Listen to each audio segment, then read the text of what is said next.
পিঠে ও হাতে বুলেটের গভীর ক্ষত নিয়ে হাসপাতালের বিছানায় যন্ত্রণায় কাতরাচ্ছেন দুই যুবক।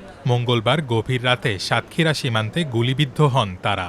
অভিযোগ ভারতীয় সীমান্তরক্ষী বাহিনী বা বিএসএফ এর বিরুদ্ধে। আহত এই দুই যুবকের নাম মোহাম্মদ শাহিন ও মোহাম্মদ মহিউদ্দিন। দুজনেরই বাড়ি সাতক্ষীরার কালীগঞ্জ উপজেলার শীতলপুর গ্রামে।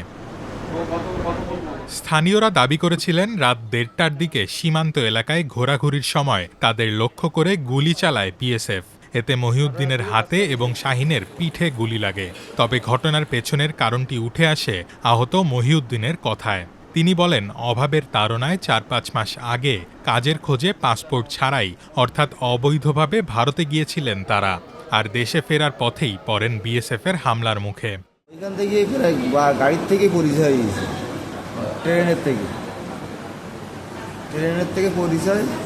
ও বললো যে আমি পার করে দিই, আমাদের সমস্যা নেই, এই সেই ও বয়ান দিছে, ৫,০০০ টাকা দিছি।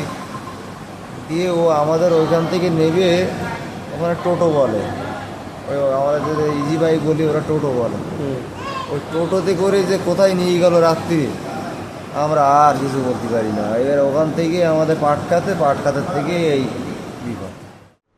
মহিউদ্দিনের এই কথার সঙ্গে মিলে যায় পুলিশের বক্তব্য। কালীগঞ্জ থানার ওসি জানান, দালালের খপ্পরে পড়ে অবৈধভাবে ভারত থেকে বাংলাদেশে প্রবেশের সময়ই বিএসএফের গুলির শিকার হন এই দুই যুবক। বুধবার ভোরে গুলিবিদ্ধ অবস্থায় তাদের উদ্ধার করে প্রথমে কালীগঞ্জ উপজেলা স্বাস্থ্য কমপ্লেক্সে নিয়ে যাওয়া হয়। অবস্থার অবনতি হলে তাদের পাঠানো হয় সাতক্ষীরা মেডিকেল কলেজ হাসপাতালে। তবে সাতক্ষীরার ঠিক কোন সীমান্তে এই গুলির ঘটনা ঘটেছে সে বিষয়ে এখনও নিশ্চিত হতে পারেনি বর্ডার গার্ড বাংলাদেশ বা বিজিবি। কোথায় ঘটেছে, কেন ঘটেছে সে বিষয়ে খোঁজখবর নিচ্ছে তারা।